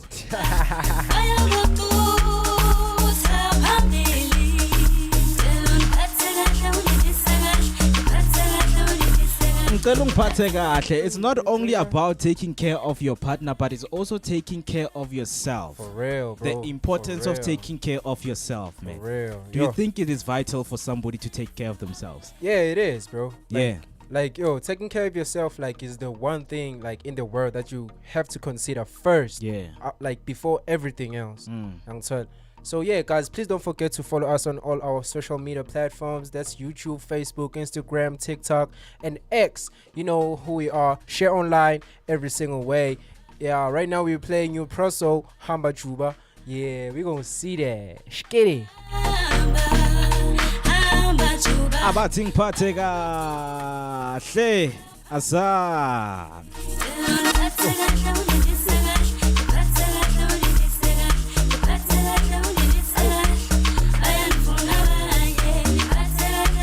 The track speaks about uziphathe kahle ngoba abanye bayangifuna. Manje mawubhema you smoke crystal meth, cocaine, njayami uyabacosha mfethu. What about the mummies, bra? The bunnies. Hey, the mommy yolas. Yeah.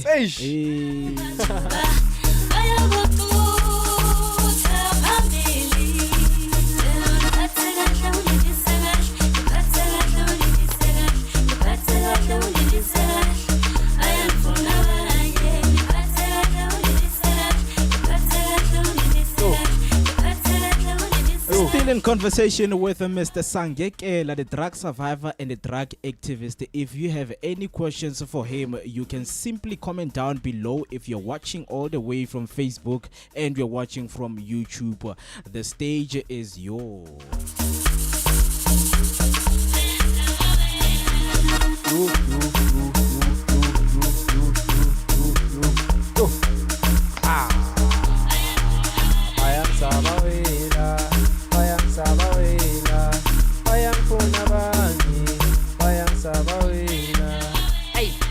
I was talking about dog. Hey, my face, that's the track lately, dog.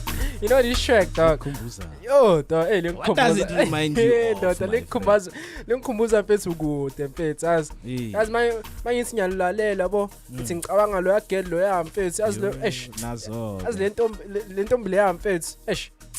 Shukuthi bekasho wena mabathi hamba juba bayokucutha phambili. Buka manje ucutheke kanjani? Sengicuthekile mfowethu.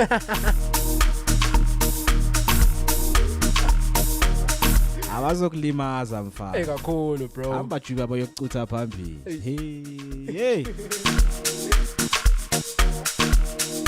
As the one and only Pro Soul, the DJ and Double G, Bating Patikatle. If you want to see your song playing right here on the Broskies of Sotra and each and every shows that we have here on the weekdays, you can simply submit your song on www.shareonline.co.za.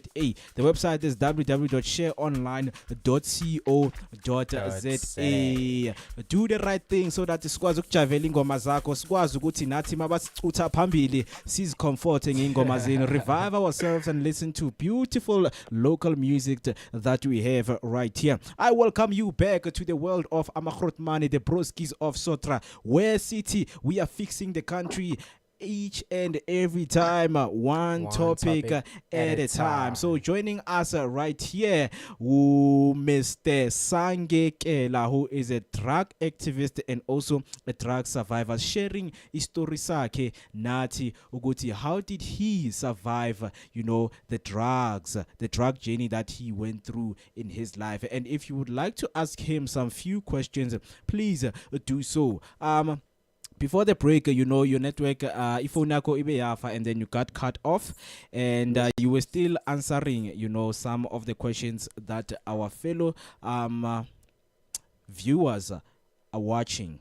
So right now, I want to move on to the next question because the message is being retracted. So Uba Vuyile Mbata ati, what can recovering addicts use as coping mechanism to assist them in everyday life so that they do not relapse?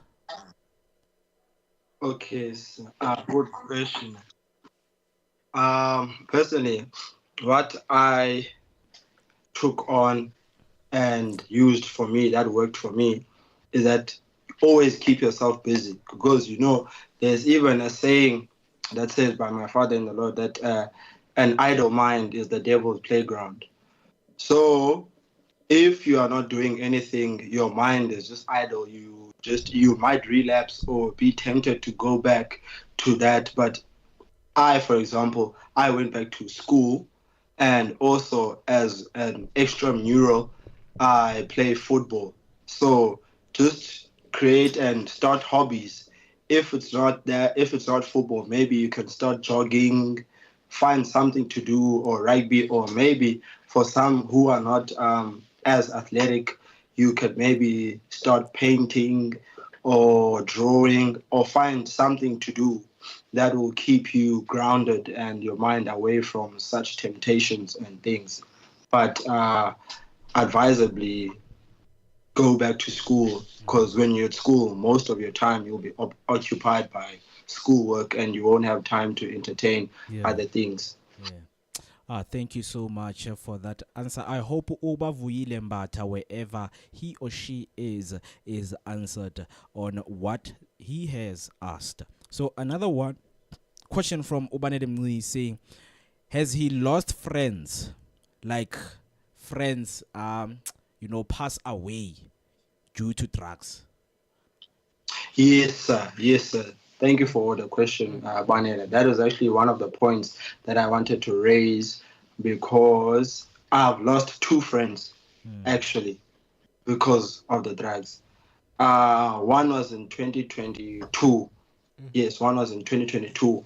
One of my friends that I used to smoke with, and I used to smoke with a lot, and I remember him and I started being friends briefly here in East London. But when now I came to Johannesburg in 2019 to do my first year, he didn't have any accommodation, so I snuck him into my student accommodation, and he was staying with me. So now, with the money that he was going to buy groceries and rent with, we started smoking that money. We were smoking, going out with that money, clubbing and everything. So that's how we became close. So what happened with our close bond and everything? So we had to come back to the Eastern Cape. So when we came back to the Eastern Cape, I came home to East London. He stays in King Williamstown, which is a town just outside of East London. So what happened? The guy apparently was coming from Groove, and when he went home to go and change, as he was about to go out again, he met a group of gangsters literally on the corner of his street, and that time he had money and he had an iPhone. So the guys just took out knives and everything. They said they wanted the phone and the money from him, but knowing him as a stubborn person, and he didn't want to give them the phones, and he was alone, and apparently it was a group of 4 guys. So they literally forcefully took the phone from him, and they stabbed him many times. They stabbed him to death, sadly. May his soul rest in peace. And one of my other friends actually passed on earlier this year. He was being buried on the 4th of January this year. So I'm being told that he actually went out out of the city. Like for example, if I would be with Sam and you, Max, and let's say I'd come to you guys and say, let's say for example we are in Josie, and I would say let's go and drink in Pretoria, and then you guys would say, nah, bro, it's cool, you can go alone, and I'd say, nah, you guys are boring, I'll just leave you, and then I go alone, and only on my way there I'll be in a car accident and I won't make it back. So that's what happened to the second guy, sadly, also. So, bro, this life that we're living, we're losing friends. Some of them are even being arrested. A lot of them. It is by the grace of God that I never got even arrested, not even once, for the type of crimes and offenses that I was committing. It only took God's special grace, bro, because it's not that I did better than them or I'm better than them, but it was just God's grace that I didn't end up in prison. Because some of the guys now, even though they've come out, some of them, they have criminal records, and that's a stain on your name that you can't remove. Yeah, for real. For real. Yeah, cause bro, the guys, one of them is like my age. We're age mates. The guy is 25 now, but the guy can't go to work. He can't do anything because he still has a criminal record hanging over his head. So it's actually sad to see, bro. I mean, it's so sad because this thing, as we hear from you, it has a lot of, consequences, and some of them are so bad, And speaking about that, from the question, Yakabane Lugutu, have you lost friends? Because I've had one of that situation whereby this guy had friends, they smoked, and then one of the friends stopped smoking, and then he started losing friends. But now that also got to him and affected him, and it also led him to relapsing because he can't deal with what is happening with his friends because he's losing friends each and every year, So this thing also, speaks about how important it is and what measures do you use to make sure that your triggers, are always dealt with and there is no slip from one situation you face. And I think it will also go back to try having a solid support structure behind you. Because as much as you can try and do this thing, you say no, you will try and do this thing by your own, but you do need people around you because no man is an island. You always need people around you. So by any means possible, try and have a support structure around you. People you know that you can talk to at any time, or anytime you feel as if like you are going to relapse or you are triggered or anything of that sort. You know that you have someone you can call or you can talk to at any time and tell them this is what you're facing.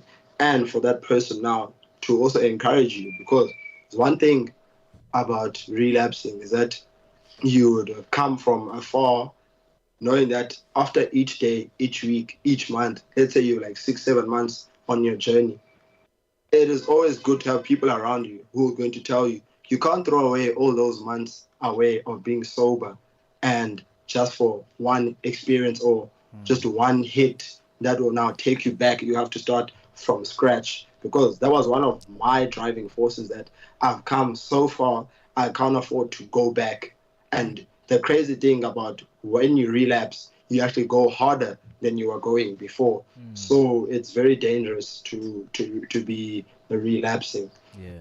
And it'll make it harder for you to come out again. Yeah. So I'd say just try and have a support structure and people. And also another thing I'd like to raise to like parents, family members, relatives, everyone who knows you have a child that smokes drugs, or family members, relatives, a brother, a sister, or even friends, or even friends of friends. Like, don't give up on the people, because that's one of the things that makes them to spiral out of control. Always be there for them.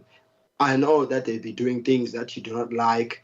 They'll be stealing from you, stealing in the house, and doing things that you and the family is against and everything. But don't give up on those people, because I myself today, I'm in the situation that I am in because my parents, my mother didn't give up on me. So we need people around us. Because one thing I noticed, I remember, I think it was last week or the week before last. There was this other program I was doing I went to go and speak at Orient Theatre. I was encouraging women there who have children who are smoking drugs and everything.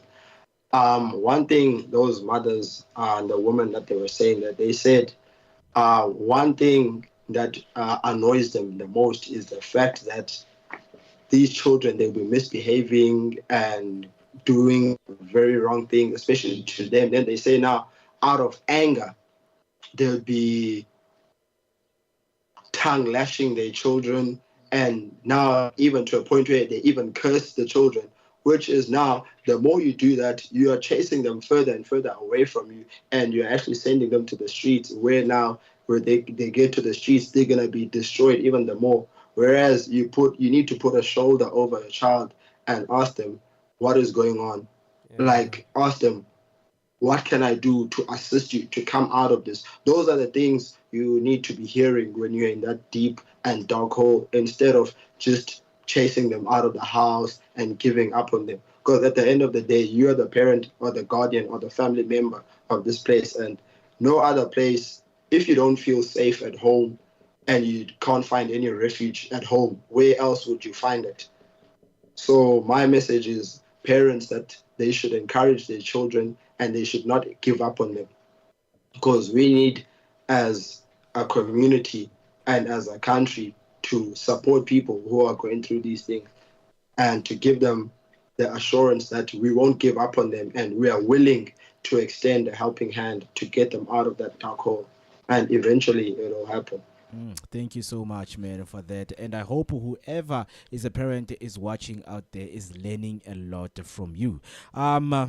Because you're also a drug activist, before we conclude our show, please tell us about, the most success you have done in the ground, with being a drug activist. And, tell us about, those successful moments you have had in your journey as someone who is sober and talking to people in masses. Okay, sir. So by the grace of God, sir, I started a program in 2022, I think April of 2022, a program called Save Yourself from Drugs. So if you can go onto Instagram, Facebook, and TikTok, you'll find the pages there. That's where now it started on Instagram, actually, where I started sharing my story, how this thing happened, and trying to raise awareness. Because you see what I'm doing here today on the show, there I'm just also trying to expatiate on the journey of drug and substances. And also there I invite people also to come and share their own experiences. And I even remember now I've even reached out to ladies. There's even another lady that actually came through and I interviewed her, and she shared her experience about how she was into drugs, and she even went into prostitution because of that, and she dropped out of school, like a lot of things. But by the grace of God, she was also able to come out. Now she's back in school. She's about to finish school. So a lot of things. And I feel like, in the society that we live in, a lot of people are not informed of what is happening. And because they are not informed, they do not know how to act and how to react to these types of situations. Because in every neighborhood, there's someone who smokes drugs. So people who do not know on how to tackle these situations, they can go to these social media pages that I'm running, Save Yourself from Drugs on Instagram, TikTok, and Facebook. Watch the videos that I drop there, listen to them, and they can even reach out to me on DMs, because a lot of parents, a lot of people, brothers, sisters, even family members have been reaching out to me via DMs, asking me how I came out and how I can assist them. And even some of them went to a point of coming to meet me, coming to see me in person, looking for ways to come out. So my vision is to get this thing out into the world and because I believe that drugs are a global pandemic. Yeah. And one of the slogans that I have on that program is saving. It's almost similar to your guys' slogan, but I say saving each addict one day at a time. Like Okay. if I can come out and I can influence the next person to stop and to quit drugs, they can influence another person and another person, and it will have a domino effect. So one person at a time, we can change the whole world. This thing, it doesn't happen overnight, but it's a process whereby if we are willing and we are dedicated to join hands and to fight this battle, we will overcome it. And with God being the pillar of everything that we are doing, we will surely overcome. So that's the program that I'm trying to run and spearhead by the grace of God. And there are a lot of things that are in the pipeline that I'm trying to get off the ground right now, because as much as I've also tried now venturing into YouTube. So I'm trying to grow the channel. It's also Save Yourself from Drugs. So aside from I started small, so I'm growing. And I believe as I grow and I grow and I grow, more people will become exposed to the page, and people need to know the truth about drugs, because some people lack a lot of knowledge. So the more that they learn and they get to understand people better who are smoking and using drugs, they'll be able now to find ways to aid the situations in their different homes and families. And by then, we'll be able to get people out of drugs and have a better future for us as a country and the whole world at large. So, yeah, Definitely. that is what that I just want to encourage people that they should not give up on their loved ones and family and friends who are using drugs. And I can see here on the screen, that was when I was speaking to those women where they were using, those women who have children who are using drugs and everything. And those guys that are with their they also former drug users. So I went there with them to share and to encourage people. Because if people could see us as young men taking such strides, they will also be encouraged and they will join the bandwagon and will be able now to change lives one person at a time. So yeah, that is my goal and my vision. And by God's grace, I'm trying to get this thing to a global scale, starting with small beginnings. We reach out to as many people, take it to national television, even on the international stage, God willing.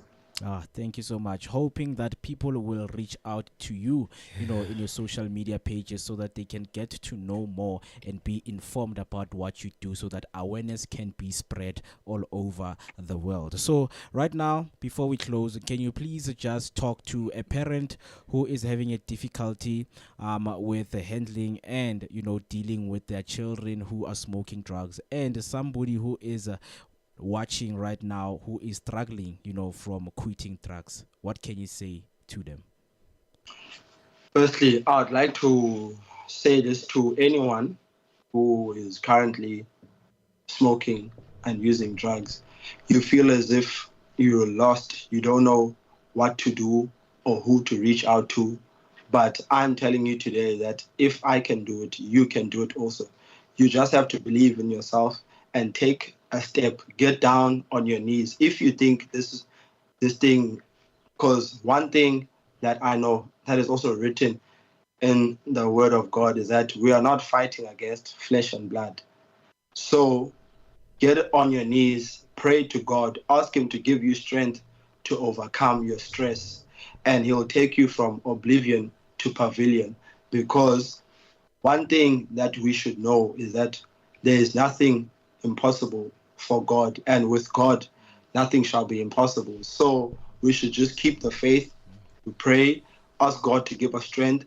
And to the parents and guardians watching, put a shoulder over your child, try and listen to them and ask them, what is it that maybe they are lacking or they feel as if is not sufficient for them, that actually makes them now to want to go and smoke drugs and to go out there? Because I know most of us, the youth, we're very naive and we are susceptible to a lot of things on the streets.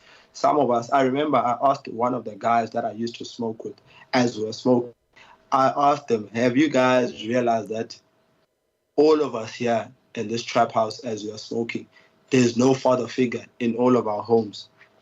I asked them, have you asked yourself, why is it so? So I feel like now we are seeking for that father figure in other people outside, older grootmans in our areas and everything. Whereas that shouldn't be the case.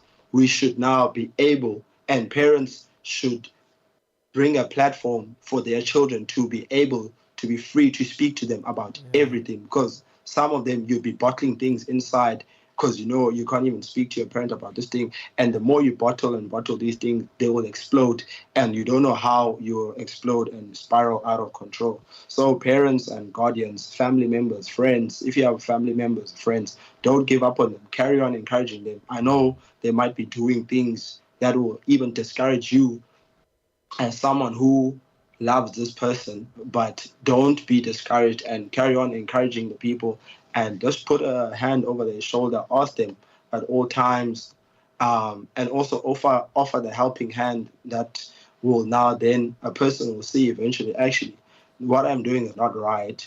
And once the people can see that their loved ones are being affected by this whole thing, surely that they will come to their senses and eventually they will come out of this drug. And yeah, that's all I have to say for now. But anything else, people who want to reach out to me and everything, they can reach out to me on Save Yourself from Drugs on Instagram, Facebook, and TikTok. My DMs are always open, and I'm willing to share and speak about anything at any time. Thank you so much, man. Those were wise words from you, and I hope whoever is watching right now, they are really learning a lot, and they are definitely going to go through your path so that they can learn more and be informed about what you do as as someone who used to smoke drugs and now is running a drug activist movement. So, Mr. Sange, thank you so much for taking your time to be with us here and share your story with us. We learned so much, and it was so inspiring, to hear you speaking each and everything, that you went through, and not shying away from, the things that you used to do. So I would like to say thank you so much for your time, sir. Oh, thank you so Not a much. problem. Yeah, No, I thank you guys for the platform. Like, yeah. my goal is to get this thing out into the world. So Uh-huh. I thank you guys for the platform and allowing me to speak. And thank you to the viewers and the listeners for listening to what I have to say. And also the opportunity, I'm just grateful for it. I thank God so much. Yeah, man. May God continue to bless you with your journey and give you all of the strength that you need Yeah, in the bro. upcoming future. And may your dreams come true, sir. Amen. Thank you so much, sir. I appreciate it so much. Thank you Oh, yeah, so much, bro. sir. Have a great day Have a great day, ahead bro. of you, man. God bless, friends. You Thank you, too, thank you, bro. thank you. Indeed, that was Mr. Sange Kela, a drug survivor and a drug activist right here on the Broskies of Sotra. And if you would like to know more, you can go and follow him on his social media platforms and join, some of the foundation that he's running, which is Save Yourself, from drugs. So please do make sure that you keep intact and stay in tune. I can see a comment from Uba Vuilembata saying, hopefully he will be back again. His story is really life-changing. Indeed, we will somewhere and someday, communicate with him and also ask him, to have another call with us, as this drug problem, it is indeed a pandemic in our country. So we need people like him to be with us and tell us, what do we need to do. So thank you so much to him, and thank you so much to the people who have been with us right here on the Broskies of Sotra. My name is Moketi Maimane, and Mr. Sam, last words, man.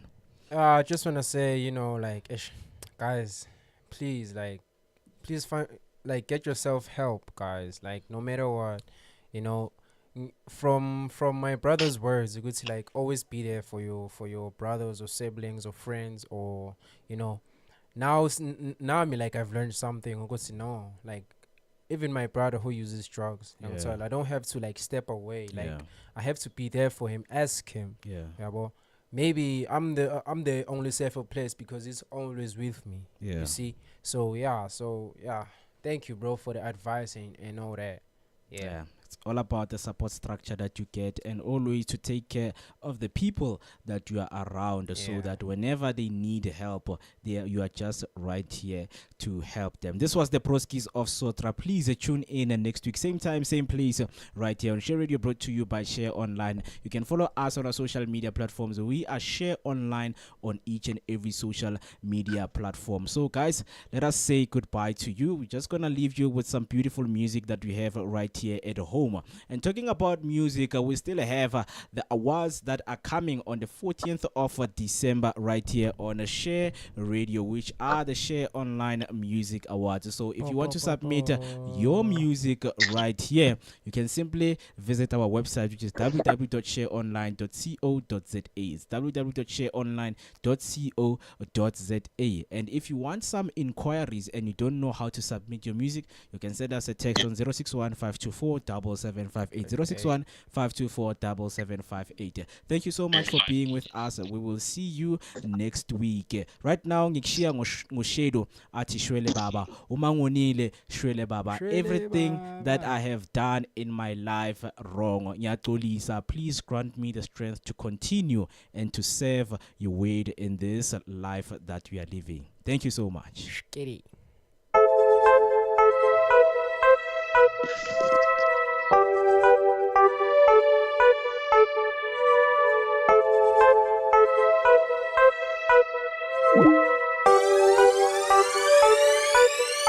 God, I'm tryna be home. Oh yeah, I've been in here wrong. I just want pull up and get a little something. Oh, nobody's putting me on. Nunca tell mawami, umpelelum tell ni wa, oh mangoni le shwele baba, oh shwele baba, oh shwele baba, oh mangoni le shwele baba, oh shwele baba. Oh, shwele baba, I got a lot of frenemies. Niggas turning to be enemies. They just trying to steal my energy. Pulling up with negativity.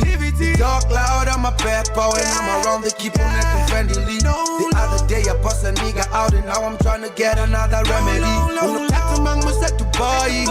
Intengele Bugatti, go to Calamele, it's only Mali. Then I get myself a Ferrari. Jabula well on Abasali.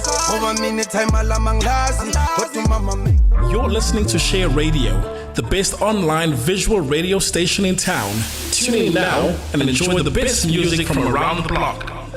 This is Share Radio.